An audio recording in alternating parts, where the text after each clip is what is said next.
Hello दोस्तों, मैं कौस्तुभ आपके लिए लाया हूँ एक ऐसा प्लेटफॉर्म जो आपके यूपीएससी सिविल सर्विसेज एग्जामिनेशन के प्रिपरेशन को एक नई दिशा देगा। आपके प्रिपरेशन में जो भी कमी है उसको पूरा करने का मौका आपको देगा। इस प्लेटफॉर्म का नाम है डिसाइफर। ये प्लेटफॉर्म किसके लिए है? अगर आपने यूपीएससी का मेंस दिया है और इंटरव्यू का कॉल एक्सपेक्ट कर रहे हैं तो सबसे पहले ये प्लेटफॉर्म आपके लिए है। अगर आप अब अगले अटेम्प्ट को आपके यूपीएससी के अगले अटेम्प्ट को फर्स्ट एंड लास्ट अटेम्प्ट या बेस्ट अटेम्प्ट बनाना चाहते हैं तो ये प्लेटफॉर्म आपके लिए है। या फिर आप ऐसे फ्रेशर हैं कि जो 2023 में पहला अटेम्प्ट लेना चाहते हैं और उसी को फर्स्ट अटेम्प्ट सक्सेस बनाना चाहते हैं तो ये प्लेटफॉर्म आपके लिए है। लेकिन अगर आप एक क्यूरियस एंड ब्यूटीफुल माइंड हो, आप कोई एग्जाम नहीं दे रहे हो, लेकिन करंट अफेयर्स आपकी जिंदगी को कैसे अफेक्ट करता है और आप अपना ओपिनियन, अपनी सोच कैसे बना सकते हो कि इस करंट अफेयर्स में जो भी चल रहा है, आप उसको कैसे शेप कर सकते हो, ये अगर आप जानना चाहते हैं, तो ये प्लेटफ़ॉर्म आपके लिए है। दोस्तों, जब यूपीएससी सिविल सर्विसेज एग्ज़ामिनेशन की बात होती है, तो हम देखते हैं कि कैंडिडेट्स काफ़ी अनसर्टेनिटी में, डर में, एंग्ज़ायटी में, स्ट्रेस में रहते हैं। तो ये स्ट्रेस का रीज़न क्या है? और क्यों हमेशा एक डर सा बना रहता है कि जो हम कर रहे हैं, क्या हम सही रास्ते पे हैं? तो देखिए, जब यूपीएससी मेंस और इंटरव्यू की हम बात करें, तो ये एग्ज़ामिनेशन, अगर हम ये कहें कि ये क्राउड है और ये आप हो इंडिविजुअल, तो आपने देखा है कि यूपीएससी का मेंस का और इंटरव्यू का स्ट्रक्चर ही ऐसा है कि वो एग्ज़ामिनर जानना चाहते हैं कि आप इस क्राउड से किस तरह अलग हो। वो जानना चाहते हैं आपकी पर्सनैलिटी, आपकी सोच, थिंकिंग, आप डिसीजंस कैसे लेते हो, डिसीजन मेकिंग, आपके एटीट्यूड्स क्या है, आपके स्किल्स और ट्रेड्स क्या है, आप जो भी ओपिनियन बनाते हो वो क्यों बनाते हो, उसके पीछे क्या रीजन है, राइट? Opinion building. तो आप क्राउड से किस तरह अलग हो, आपकी जेन्युइन क्वालिटीज क्या है और आपकी ओरिजिनलिटी क्या है। सो यूपीएससी का पूरा प्रोसेस डिजाइन ही इसलिए किया गया है कि आप बाकी लोगों से अलग किस तरह हो और क्यों आपको सर्विस में लेना वो ले। प्रॉब्लम है, आप सोचिए आप क्या कर रहे हो। आप जो कंटेंट यूज कर रहे हो, अ, वो जम्मू कश्मीर से लेकर कन्याकुमारी तक एक ही कंटेंट है। Similar books, similar newspaper, similar content and notes. आप क्लासेस भी एक जैसे लगा रहे हो। तो ये सब इसमें आपको सिर्फ कंटेंट यूनिफॉर्म नहीं मिलता है, आपको ओपिनियन भी यूनिफॉर्म मिल जाते हैं। आप सिर्फ कंटेंट बोरो नहीं कर रहे हैं, आप ओपिनियंस भी बोरो कर रहे हैं। तो इसमें आपका सारा जो प्रिपरेशन है, ये रेडीमेड प्रिपरेशन या रेडीमेड सोर्सेस से लिया हुआ प्रिपरेशन, ये आपकी इंडिविजुअलिटी को डाइल्यूट कर रहा है और आपको एवरेज बना रहा है। आप यूपीएससी चाहती है कि आप क्राउड से कैसे अलग हो, लेकिन आप जो कर रहे हो वो आपको एवरेज बनाने की कोशिश कर रहा है और आप आपकी इंडिविजुअलिटी, ओरिजिनलिटी, जेन्युइनिटी लूज कर रहे हो। इसीलिए आपको हमेशा डर रहता है कि आप जो कर रहे हो ये सही है या गलत है, क्या आपको सक्सेस मिलेगा या नहीं मिलेगा। अब मेरे हिसाब से आपके ये जो स्ट्रेसेस है, ये जो प्रॉब्लम है, इसका रीजन क्या है? सबसे पहला रीजन है एक्सटर्नल लोकस ऑफ कंट्रोल। इसका मतलब, आप जब यूपीएससी एग्जामिनेशन का प्रिपरेशन कर रहे हो, तो आप आपका जो एटीट्यूड है, टेम्परामेंट है, आपका जो पीस ऑफ माइंड है, आपका सारा प्रिपरेशन है, इसको आप कंट्रोल, इसका जो कंट्रोल है ये ऐसे फैक्टर्स पे दे रहे हो जो आपके बाहर है। फॉर एग्जाम्पल, कि आपने नोट्स कौन से यूज किए, आपके लाइब्रेरी में आपके साइड में बैठा हुआ आपका कंपटीटर या आपका दोस्त ये क्या कर रहा है, क्या पढ़ रहा है, कौन से सोर्सेस बाकी लोग रेफर कर रहे हैं, जो मॉडल आंसर्स या जो लोग वीडियोस पोस्ट कर रहे हैं अपने नोट्स के, मॉडल आंसर्स के, या कुछ टॉपर्स की वीडियोस आप देखते हैं। तो ये जो मॉडल्स है, आप आपका जो बिहेवियर है, ये सारा बाहर से कंट्रोल हो रहा है। जबकि जब आप ओरिजिनलिटी की बात करें तो आपका टेम्परामेंट सबसे इंपॉर्टेंट है, आपका ओपिनियन ये इंपॉर्टेंट है, उसके पीछे का आपका रीजनिंग ये इंपॉर्टेंट है। ये सब आपके पर्सनालिटी के साथ अलाइन करता है या नहीं, ये इंपॉर्टेंट है। सो जब हम इंटेग्रिटी की बात करते हैं कि आपके ओपिनियन में और आपकी पर्सनालिटी में, आपकी सोच में एक इंटीग्रिटी होना ज़रूरी है, moral integrity as well as intellectual integrity. तो ये कॉम्प्रोमाइज़ हो जाती है जब आप बाहर ढूँढते हो सक्सेस के नुस्खे। आप सोचोगे कि नहीं यही नोट्स मैंने यूज़ करना है, ये क्लास लगाना है, ये सोर्स यूज़ करना है, इसने तो ऐसा किया है, ये तो ये मेरा दोस्त ये कर रहा है, तो आपका कंट्रोल लूज़ हो जाता है। दूसरा फैक्टर अगर हम देखें तो एम्फेसिस ऑन इंसिडेंटल। इंसिडेंटल मतलब क्या? Second rate, secondary, right? Secondary factors. तो ये ऐसी चीज़ें हैं, ऐसे फैक्टर्स हैं जो सक्सेस में कुछ रोल तो प्ले करते हैं, लेकिन वो प्राइम फैक्टर्स नहीं है। प्राइम फैक्टर क्या है? मैंने कहा आपका टेम्परामेंट सबसे इंपॉर्टेंट है। आप कैसा सोचते हो ये इंपॉर्टेंट है। आप किस चीज़ को इंपॉर्टेंस दे रहे हो? इंसिडेंटल्स को। इंसिडेंटल क्या होता है? आप कौन सी सिटी में हो? आप घर से पढ़ रहे हो या आप कोई सिटी में जहाँ पे बहुत कोचिंग सेंटर्स है, आपके सब दोस्त वहाँ शिफ्ट हो गए हैं, वहाँ पे आप जा रहे हो। आप डिजिटल मीडिया या डिजिटल प्लेटफ़ॉर्म यूज़ कर रहे हो या आप किताबें पढ़ रहे हो। आप कौन-सा इंस्टीट्यूट जॉइन कर रहे हो और कौन-सा नहीं कर रहे हो। आपके दोस्त क्या कर रहे हैं। ये सब सेकेंडरी फैक्टर्स है। प्राइमरी फैक्टर यहाँ पे है। सो जब तक आप सेकेंडरी फैक्टर्स को इंपॉर्टेंस बहुत ज़्यादा देंगे और उससे आप आपके प्रिपरेशन का इवैल्यूएशन करेंगे, तो आपको स्ट्रेस आता रहेगा। तीसरा फैक्टर है बीइंग समवन एल्स। ये जो मैं कह रहा हूँ, ये तो आप बिल्कुल आपके दिमाग में फिट कर लीजिए। आप ये एग्ज़ाम कोई और बन के नहीं क्वालीफाई कर सकते। मेरा मतलब क्या है? आप देखते हैं कि जो टॉपर्स है, जो लोग आपको गाइड करते हैं, ऐसे कुछ लोग हैं जो उनकी स्टोरीज़ बताते हैं और ऐसे इसमें आप सोचते हो कि नहीं इन्होंने ये किया तो मैंने भी यही करना चाहिए। मेरे दोस्त ने ये ऑप्शन लिया तो मैंने भी वही लेना चाहिए। टॉपर कह रहा है कि मैंने ये सोर्सेज़ रेफ़र किया या यहाँ से मुझे फ़ायदा हुआ तो आप बिना सोचे समझे वही कर रहे हो। मैं ये कह रहा हूँ कि आप वो कोई चीज़ किसी किसी के लिए काम कर गई होगी, उसमें कोई डाउट नहीं है। लेकिन ये एग्ज़ामिनेशन इतना सब्जेक्टिव है क्योंकि अगेन मैं यही कह रहा हूँ कि ये सब्जेक्टिविटी किस लिए है? बिकॉज़ वो आपको जानना चाहते हैं, इंडिविजुअल। तो जो चीज़ किसी और के लिए काम करती है, वो आपके लिए भी काम करेगी, ये ज़रूरी नहीं है। आपको उसको टेलर मेड अप्रोच आपको कॉन्टेक्स्चुअलाइज़ करना ज़रूरी है। सो आप किसी को कॉपी करके, इमिटेट करके नहीं क्वालीफाई हो सकते। आपको खुद पर विश्वास होना ज़रूरी है। खुद के लिए क्या सही है, ये सोचना ज़रूरी है।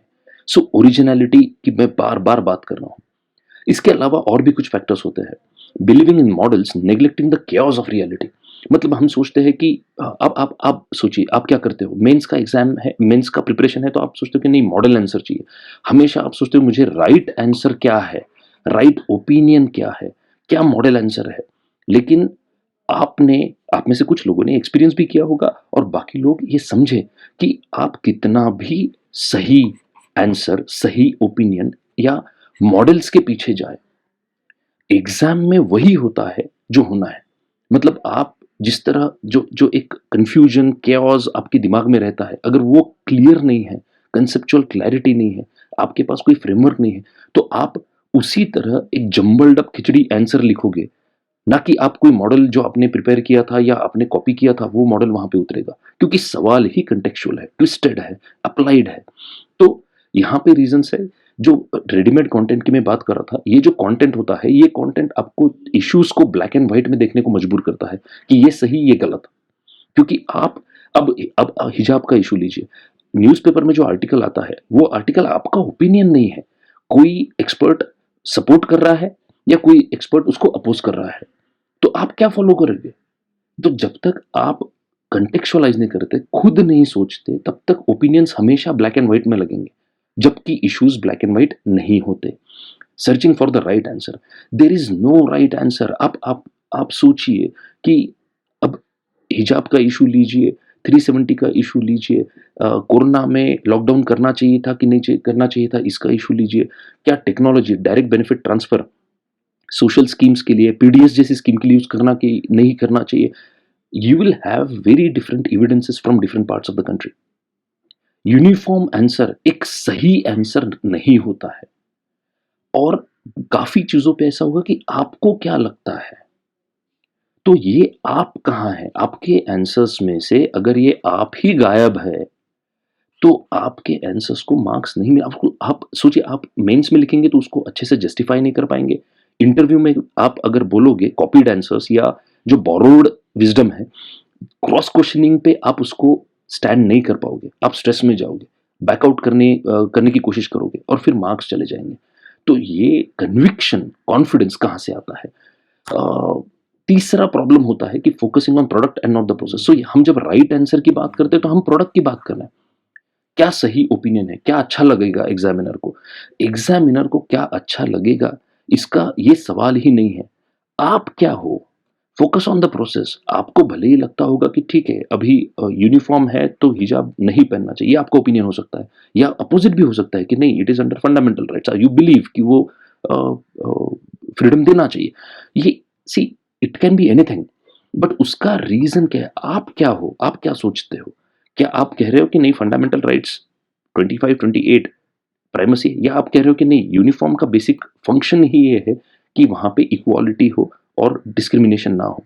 तो ये कॉम्प्लेक्स इश्यूज है जहां पे इथिक्स इन्वॉल्व होता है, प्रोसेसेस इन्वॉल्व होती है, लेजिस्लेटिव कॉन्स्टिट्यूशनल फ्रेमवर्क्स इन्वॉल्व होते हैं और आपका कंसाइंस इन्वॉल्व होता है, आपकी पर्सनालिटी, आपकी सोच, टेम्परामेंट इन्वॉल्व होता है। अगर ये आपके पर्सनालिटी के या वैल्यूज के लाइन में नहीं है आपका ओपिनियन, तो आप उसको जस्टिफाई नहीं कर सकते। तो मैं आपको ये बताना चाहता हूं कि एग्जामिनेशन क्या डिमांड करती है। आप सोचिए, बहुत लोगों को ऐसा लगता है कि मेन एग्जामिनेशन या इंटरव्यू क्या होता है, क्वेश्चन आंसर होता है। मेंस में काफी सवाल आते हैं, आप आंसर्स लिखते हो और दे देते हो। नहीं, मेन एग्जामिनेशन को आप ऐसे देखिए कि वो आपकी पर्सनालिटी एक बुकलेट में जा रही है। मेन एग्जामिनेशन क्यों है, सब्जेक्टिव क्यों है, वो जानना चाहते हैं कि आपकी क्वालिटीज क्या, आप क्या हो। तो आप जो सवाल के जवाब दे रहे हो मेंस में, डिस्क्रिप्टिव आंसर्स, एसए का पेपर है, जीएस के पेपर है, ये आप आपकी पर्सनालिटी उस किताब में लॉक करके उनको भेज रहे हो। दूसरा, इंटरव्यू भी एक क्वेश्चन आंसर सेशन नहीं है। अगर आप क्वेश्चन आंसर सेशन लेंगे तो you are losing the game here only. It is not a question answer session, it is a conversation with a purpose. ये एक कन्वर्सेशन है, जिस कन्वर्सेशन में उनको मदद होगी आपको जानने में कि आप जो सोचते हो, पहले तो आप क्या सोचते हो और आप क्यों सोचते हो, आपने ओपिनियन कैसे बनाया और आप आपके ओपिनियन को कैसे जस्टिफाई करते हो, ये वो जानना चाहते हैं। वो जानना चाहते हैं क्या आप स्पॉन्टेनियसली सोच सकते हैं, एनालिटिकल थिंकिंग आप में है क्या, ऑन योर फीट। जब सिचुएशन सामने आता है तो हाउ डू यू रिएक्ट, कहीं का कॉपीड ओपिनियन नहीं, आपका ओपिनियन क्या आता है, कैसे बनाते हो आप, क्या आप क्रिटिकली एनालाइज कर सकते हो कॉन्फ्लिक्टिंग इश्यूज को, आपकी ओरिजिनलिटी क्या है, ओपिनियन किस तरह बनाया जाता है कोई भी इशू पे, और स्टैंड कैसे आप लेते हैं, क्या आपका स्टैंड होता है, उसके पीछे रीजन क्या होता है, being able to confidently and logically justify the stand taken. ये सबसे इंपॉर्टेंट है। कन्विक्शन है क्या, आप जो आंसर्स लिख रहे हो, और अब आपको अगर लगता है कि ऐसा नहीं है तो आप सोचिए, एग्जामिनर को ये समझ में आता है, वो कंटेंट नहीं देखता है, आप जिस तरह आंसर को फ्रेम कर रहे हो उनको समझ में आता है कि आप कॉन्फिडेंट हो या नहीं हो, देयर इज कन्विक्शन और not. So confidently stand put up करना और जब क्रॉस क्वेश्चनिंग हो तो उसको लॉजिकली जस्टिफाई करना, ये आपको आना चाहिए। ये तभी होगा जब आप सही फ्रेमवर्क यूज करके आपका ओपिनियन बनाओगे और आपको पता होगा कि मैंने ये ओपिनियन क्यों बनाया है, उसको मैं कैसे जस्टिफाई करने वाला हूं। आप देखिए किस तरह के सवाल पूछे जा रहे हैं, कुछ प्रीवियस ईयर्स क्वेश्चंस या इंटरव्यू की ट्रांसक्रिप्ट्स मैंने यूज की है, ब्रॉड इश्यूज आइडेंटिफाई कर रहा हूं। आप देखिए इंडियन एडमिनिस्ट्रेशन की अगर बात करें तो ये पूरा जो सिस्टम है ये बहुत एक्सट्रीम एविडेंस हमको देता है। एक साइड में हम देखते हैं कि इंडिया का जनरल इलेक्शन हमारा सिस्टम मैनेज करता है, जो biggest management exercise in the world, complete efficiency, बहुत अच्छे से ये मैनेज होता है। वही दूसरी जगह हम देखते हैं दूसरे हाथ कि इतने मतलब 75 साल हो गए आज़ाद होके, लेकिन आज भी हंगर, मालन्यूट्रिशन, हमारा एजुकेशन सिस्टम, हेल्थ सिस्टम, आज भी ये जितना एक्सपेक्टेशन होना चाहिए उतना हम परफॉर्म नहीं कर पाते। हमारी स्कीम्स अभी भी जितना परफॉर्मेंस चाहिए उतना नहीं दे पाती है। तो ये इफिशिएंसी का जो पैराडॉक्स है, ये क्यों है और उसके लिए क्या फैक्टर्स है, इसको कैसे दूर करेंगे? दूसरा, आज एयर इंडिया प्राइवेटाइज हुआ है, तो प्राइवेटाइजेशन क्या ये सब चीज़ों का सॉल्यूशन है, मैजिक बैंड है? सर्विसेज में क्या लैटरल एंट्री, स्पेशलाइजेशन ही सॉल्यूशन है, या जनरल वो जो विवाद होता है जनरलिस्ट वर्सेस स्पेशलिस्ट, आपका ओपिनियन क्या है? क्या डेटा ज्यादा और ज्यादा, बिग डेटा, ये आपका प्रॉब्लम सॉल्व करेगा? क्या टेक्नोलॉजी एक ऐसी जादुई छड़ी है कि जिससे करप्शन गायब हो जाएगा?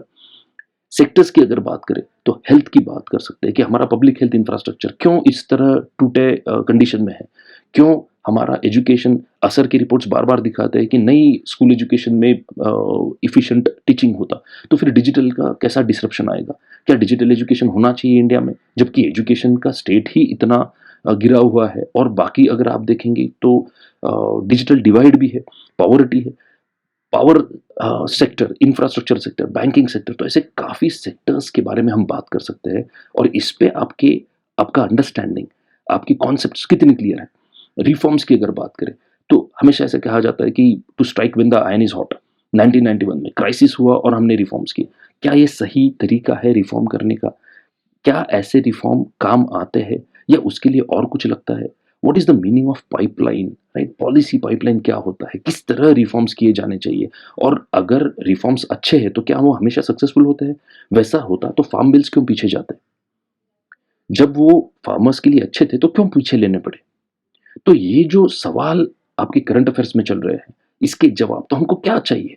क्या ज़्यादा लॉस चाहिए, ज़्यादा स्ट्रिक्ट लॉस चाहिए, ज़्यादा डेटा चाहिए या डिसेंट्रलाइज़ेशन चाहिए, डेमोक्रेसी चाहिए, बहुत ज़्यादा डेमोक्रेसी, लोगों के हाथ में बहुत पावर और फिर उससे हमारा एडमिनिस्ट्रेशन एफिशिएंट हो जाएगा? क्या ये सही है? आपका ओपिनियन क्या है? अब आपको किस चीज़ की ज़रूरत है? अगर आपको सच में ये अच्छे से प्रिपेयर करना है, तो किस चीज़ की आपको ज़रूरत है? आपको ज़रूरत है कि इश्यूज़ को देखने के लिए एक नया पर्सपेक्टिव, फ्रेश आइडियाज़ आपके पास होने चाहिए। दूसरा, आपको कितना भी कन्फ्यूज़ करके या कॉन्फ्लिक्टिंग इश्यूज़ हो, डायलेमा वाला इश्यू हो, क्लैरिटी ऑफ थॉट चाहिए कि किस चीज़ को फ़ोकस करना है। आप सोचिए कि सबसे डिफ़िकल्ट क्या होता है? To define a problem, to identify a problem and define it is the most difficult thing. क्योंकि एक बार आपको ये समझ गया कि हाँ, ये इश्यू है, ये मेन प्रॉब्लम है, तो फिर उसका सॉल्यूशन या उसके बारे में सोचना आसान हो जाता है।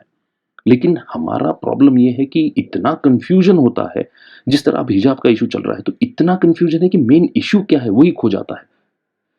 इसलिए व्हाट, व्हाई एंड हाउ, इनका रिलेशन कैसा है, तभी आपको क्लैरिटी ऑफ थॉट आएगा।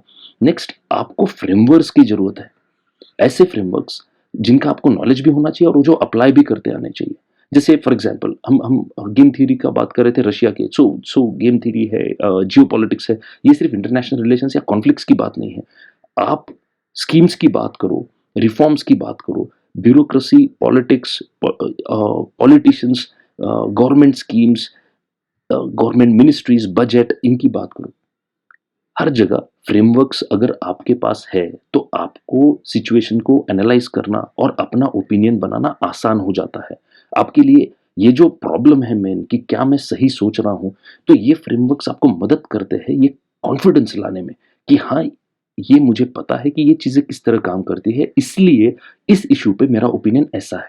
और अगर उसको जस्टिफाई करना है तो आप कर भी सकते हैं। Ability to frame valid arguments, arguments हर कोई कर सकता है। बेतुकी आर्ग्यूमेंट्स हम टेलीविजन पे, न्यूज़पेपर्स में अभी रोज देखते हैं।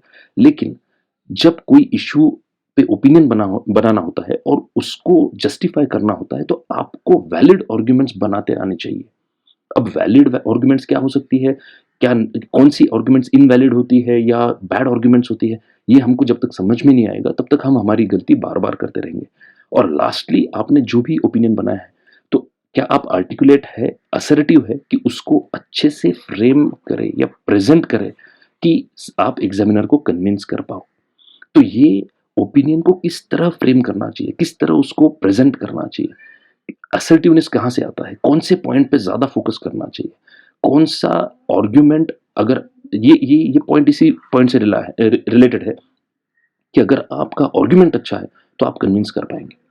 तो ये आपको ज़रूरत है। तो यही आपकी ज़रूरत पूरी करने के लिए मैं लाया हूँ डिसाइफर, ये प्लेटफॉर्म। तो इसका मोटो ही है लर्निंग टू अनलर्न, क्योंकि हम ऐसी चीज़ें सीखते हैं कि जो हमको एक मेंटल ब्लॉक दे देती है, हमारे सक्सेस के बीच में आती है, हमारे और सक्सेस के बीच में आती है। तो हमको क्या चाहिए, अनलर्निंग करना है और रीलर्निंग करना है। तो ये जो प्रोसेस है ये एक बुद्धिस्ट सिंबल है, उनालोम, इसको कहते हैं उनालोम। तो ये सिंबल डिसाइफर का प्रोसेस जो है ये उनालोम का प्रोसेस है कि पहले काफ़ी कन्फ्यूजन होता है, आप इधर जाते हो, फिर ये सोचते हो, फिर ये सोचते हो, फिर ये सोचते हो, और आखिर में फिर आपको रास्ता मिल जाता है। तो कोई भी इशू को अगर क्लैरिटी आपको चाहिए तो पहले ये कन्फ्यूजन होना, डिबेट होना, डिस्कशन होना, प्रॉपर गाइडेंस मिलना ज़रूरी है, फ्रेमवर्क्स मिल जाते हैं, एक बार बात समझ में आ गई तो रास्ता सीधा हो जाता है। तो ये क्लैरिटी ऑफ थॉट लाने के लिए ये प्लेटफ़ॉर्म मैंने आपके लिए लाया है। इसके लिए पहला सेशन होगा कल 23 फरवरी वेडनेसडे 6:30 बजे शाम को। और यहाँ पे हम एक इंट्रोडक्टरी सेशन होगा, लेकिन एक एग्जाम्पल करके मैं आपको दिखाऊंगा comparative analysis of Indian health system with other effective health system, क्योंकि हम पोस्ट कोविड में हैं और health is going to be a big issue.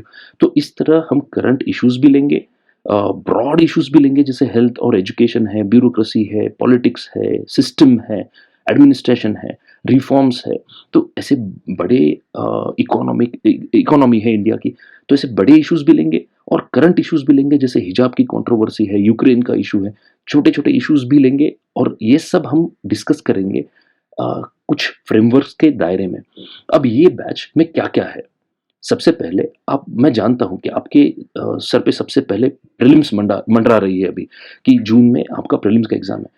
तो ज्योग्राफी का जो मैपिंग है, India and the world complete Atlas सामने रखे, तो हर सेशन में 15-20 मिनट, आधा घंटा हम एक कंट्री या एक स्टेट अच्छे से डिस्कस करेंगे डिटेल में, कि ताकि आपको प्रिपेयर करना प्रीलिम्स के लिए आसान हो जाए। दूसरा, जो भी करंट इश्यूज चल रहे हैं उसमें से प्रोमिनेंट इश्यूज हम आइडेंटिफाई करेंगे और उस पर एनालिटिकल डिस्कशन हम लेंगे। जो सेक्टर्स है जो आपको एग्जाम के लिए इंपॉर्टेंट है, एजुकेशन है, हेल्थ है, पावर है, इंफ्रा है, सो ऑन, तो ऐसा सेक्टर्स का भी डिस्कशन इसमें इंक्लूडेड होगा। क्रिटिकल इवैल्यूएशन हम करेंगे गवर्नमेंट की स्कीम्स का और इंटरवेंशंस का। तो यहाँ पे क्रिटिकल का मतलब कंस्ट्रक्टिव क्रिटिसिज्म, हम देखेंगे कि जो चल रहा है वो कैसे चल रहा है और उसको और बेहतर कैसे बनाया जा सकता है। जो ब्रॉड इश्यूज है जो आपके प्रिपरेशन के एकदम से सेंटर में है, policy, governance and ethics, politics and bureaucracy, कि जिनके इर्द गिर्द ये पूरा प्रिपरेशन आपका घूमता है, इन पे बहुत अच्छे फ्रेमवर्क्स, थॉट्स हम डिस्कस करेंगे और हमारा ओपिनियन हम शेप करेंगे। Theories and frameworks to analyse complex and conflicting issues, ये सबसे इंपॉर्टेंट होता है, क्योंकि हम देखते हैं कि चीजें ब्लैक एंड व्हाइट में नहीं है। तो इन कॉम्प्लेक्स इश्यूज को हम कैसे एनालाइज करें, क्या हमको मदद करेगा ये समझने के लिए, तो ये सब फ्रेमवर्क्स, थियोरीज की हम बात करेंगे, जो बहुत इंटरेस्टिंग डिस्कशन होगा मेरे हिसाब से। और लास्टली, आपको ये भी गाइडेंस मिलेगा कि आपका जो ओपिनियन है उसको आप कैसे फ्रेम करें, आपका ओपिनियन किस तरह आप आर्टिकुलेट करें। आपको खुद के इवेल्युएशन के लिए भी कुछ क्वेश्चन दिए जाएंगे, डाउट क्लियरिंग के सेशंस भी होंगे। तो ये सब इस बैच में है, लेकिन इतना ही नहीं है जो यहाँ पे लिखा है, और भी बहुत फायदे होंगे। जैसे कि जब आप इस प्लेटफॉर्म पे आएंगे तो मैं हमेशा आपको एक्सेसिबल रहूंगा। आपकी पढ़ाई में कुछ भी डाउट होगा तो आप उसमें मुझसे भी कम्युनिकेट कर सकते हो। जैसे आपस में भी कम्युनिकेट, मैं वो चीज़ पे आऊँगा कि आपको फ़ायदा क्या होगा, लेकिन पहले आपको करना क्या है। आप अगर एंड्रॉयड सिस्टम यूज़ करते हो मोबाइल पर, तो आपको डाउनलोड करना है एक एप्लीकेशन जिसकी लिंक डिस्क्रिप्शन बॉक्स में दी गई है नीचे, और खुद को रजिस्टर उस पे करना है। अगर आप iOS यूज़ करते हैं तो यहाँ थोड़ा प्रोसेस अलग है, कि एक स्टेप ज़्यादा है, कि आप अगर एप्पल का प्रोडक्ट यूज़ करते हैं तो आपको ये एप्लीकेशन डाउनलोड करना पड़ेगा, वही लिंक जो डिस्क्रिप्शन बॉक्स में दी है iOS के सामने, खुद को रजिस्टर करना है, और रजिस्ट्रेशन करने के बाद आपको ऑर्गेनाइजेशन कोड भी एंटर करना पड़ेगा। तो ये ऑर्गेनाइजेशन कोड वहाँ पे iOS के सामने डिस्क्रिप्शन बॉक्स में मैंने दिया है। इसके बाद ये पहला स्टेप हुआ। इसके बाद आपको करना है बैच कोड एंटर करना है। ये batch code clearly description box में मेंशन्ड है। आप खुद को रजिस्टर करने के बाद ये बैच कोड को एंटर कीजिए तो मुझे आप कनेक्ट हो जाएंगे और फिर मैं आपको उस बैच में ऐड कर पाऊंगा। इसका फ़ायदा ये भी है कि इस प्लेटफ़ॉर्म पे आने के बाद आपको जो बाकी प्रोग्राम्स हैं, जो बाकी प्लेटफ़ॉर्म्स हैं मेरे, जहाँ पे हम और इश्यूज़ जैसे एसेज़ है, मेंटरिंग है, गाइडेंस है, ये सब इसमें आप पार्टिसिपेट कर सकते हैं। आपको काफ़ी रिसोर्सेज़ भी मिलेंगे और मुझसे एक सिक्योर कम्युनिकेशन आप कर पाएँगे। सो 3 चीज़ें मैं कह रहा हूँ कि इसका फ़ायदा क्या होगा। और यहाँ पे एक ऐसा है कि आप जितना जल्दी एनरोल करेंगे, क्योंकि डिस्काउंट है, पहले 50, the first 50 students to send to complete this process, they'll not pay any fee till prelims 2022 तक आप कोई फी पे नहीं करोगे अगर आप पहले 50 में हो। तो जब आप डाउनलोड करते हो और ये प्रोसेस कंप्लीट करते हो तो मुझे नोटिफिकेशन आ जाता है, तो मैं उस प्लेटफॉर्म से आपको वो डिस्काउंट दे दूंगा कि आपको कोई फीस प्रीलिम्स 2022 तक नहीं पे करनी पड़ेगी। और बाकी लोग, अगर आप 50 के बाद आते हैं, फिर भी कोई दिक्कत नहीं है।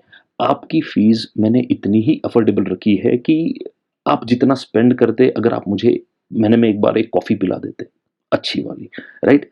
सो be a part of this. लेकिन इसका फ़ायदा क्या? शॉर्ट में ये कहूँगा कि ये जो प्लेटफ़ॉर्म है, ये आपको किस तरह मदद करेगा? सबसे पहले यहाँ पे रिसोर्सेज़ मिलेंगे। सो आपको जो काम आने वाली किताबें हैं, मैंने क पीडीएफ भी अपलोड किए हैं किताबों के, रिपोर्ट्स के, डॉक्यूमेंट्स के। तो यहाँ पे आपको एक रिच और डाइवर्स रिसोर्स बेस मिलेगा, जो आपकी प्रिपरेशन को नेक्स्ट लेवल पे ले ले जाने में मदद करेगा। दूसरा, सिक्योर कम्युनिकेशन, राइट? ये कम्युनिकेशन आप मुझसे हमेशा, मैं यहाँ पे एक्सेसिबल रहूँगा आपको, कि आपके डाउट्स है, प्रॉब्लम्स है, तो यहाँ पे आप मुझे कम्युनिकेट कर सकते हैं और मुझे जैसे-जैसे टाइम मिलता है, मैं उस पे रिस्पॉन्ड करके आपकी पढ़ाई में मदद कर सकता हूँ, गाइड कर सकता हूँ। और तीसरा, आप आपस में भी ग्रुप्स बना सकते हैं, तो आपको यहाँ पे इस प्लेटफ़ॉर्म पे एक अ अ, ऐसा सुविधा है कि आप आपके दोस्तों के साथ जो भी इस प्लेटफ़ॉर्म पे है, एक सिक्योर प्लेटफ़ॉर्म होगा कि जहाँ पे आप आपस में ग्रुप डिस्कशंस कर सकते हैं। और सिर्फ़ आप ग्रुप डिस्कशंस नहीं करेंगे, इसमें सबसे बड़ा पॉइंट है कि मैं उसमें मॉनिटर या उसको मॉडरेटर जो कह सकते हैं, मैं इन डिस्कशंस को मॉडरेट कर सकता हूँ कि आपका जो डिस्कशन चल रहा है, उस डिस्कशन में जहाँ पे मुझे लगता है कि डिस्कशन गलत जा रहा है, तो मैं इस प्लेटफ़ॉर्म के थ्रू डायरेक्टली आपके डिस्कशन में पार्टिसिपेट करके आपको मदद कर सकता हूँ। तो ये फ़ायदे होंगे अगर आप इस प्लेटफ़ॉर्म पे आते हैं। तो दोस्तों, कल शाम को 23 फरवरी, Wednesday 6:30 PM, see you on the platform of Decipher. Please go to the description box and follow the process that is explained. मिलते हैं कल। Thank you.